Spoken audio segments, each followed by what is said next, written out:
Hey, I'm Jeff Kriet, and one time of the year I really like to fish is in the wintertime, in the cold water.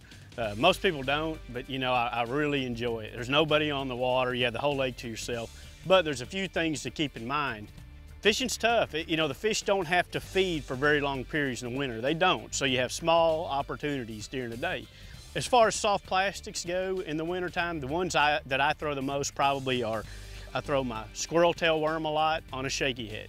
Green pumpkin generally is my favorite. I may dip the tail a little bit, and I'll throw that on, you know, with light line, a spinning rod, usually 6-pound test line. The water a lot of times in the winter gets really clear, and I'm gonna fish that thing extremely slow when the water's cold. And that's the biggest thing. When you think you're fishing slow, slow down a little bit.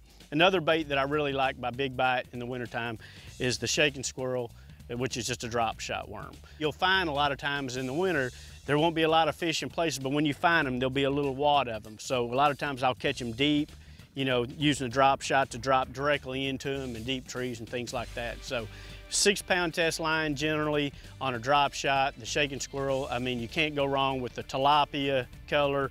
Kriet's Magic, which is kind of a purplish one's really good. Bold gill is a very good one. Those are a couple of my favorites in the wintertime. You know, and one other bait that I throw a lot in the winter is the cane thumper, Big Bites cane thumper, but I'll go down to the really small one, okay? And when I throw this, I'm just gonna put it on a jig head, and I'm gonna throw it out and let it get down to whatever depth I'm seeing the fish, and I'm just gonna wind it steady and slow. In the wintertime, you know, a lot of the jerking and the reeling and twitching, that's not the deal, but try that little cane thumper.